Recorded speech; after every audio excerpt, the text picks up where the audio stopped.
আজকে দীর্ঘদিন বাদে বিশালগড় ব্লক কংগ্রেসের নিজস্ব পার্টি অফিসে, এটা 18 সন থেকে এটা পরিত্যক্ত অবস্থায় পড়েছিল, জানেন আপনারা।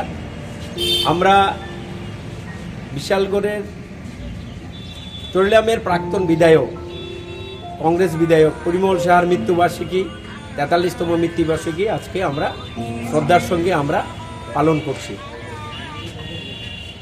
সেই কারণে আজকে আমাদের নেতৃত্ব এবং কর্মকর্তা সবাই আজকে পার্টি অফিসে জড়ো হয়েছেন এবং পরিমল সাহার ভাবাদর্শকে আমরা এগিয়ে নিয়ে যাওয়ার জন্য আমরা ওনাকে আজকে শ্রদ্ধা জ্ঞাপন করছি এবং ওনার শহীদ বেদিতে আজকে আমরা এখানে পুষ্পার্ঘ্য অর্পণ করলাম এবং ওনার সমাধিস্থলে যাব আমরা সবাই, সেখানে গিয়ে আমরা মাল্যদান করব এবং ওনার ভাবাদর্শকে অনুপ্রাণিত করার জন্য সমস্ত বিশালগড়বাসীর কাছে আমরা আবেদন রাখব।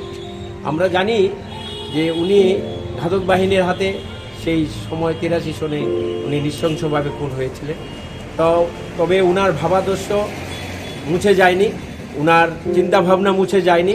সেইভাবে সারা ভারতবর্ষে এই সকল বলিদানের মাধ্যমে কংগ্রেসকে উজ্জীবিত করে রাখার জন্য সে অনেক শহীদ আমাদের আত্মবলিদান দিয়ে গেছেন। সেখানে অনেকেরই সেই আত্মবলিদানের ইতিহাস নেই, কিন্তু আমাদের আত্মবলিদানের ইতিহাসের মাধ্যমে কংগ্রেসকে আমরা সুপ্রতিষ্ঠিত করতে চাই, ওনার ভাবাদর্শকে আমরা এগিয়ে নিয়ে যেতে চাই।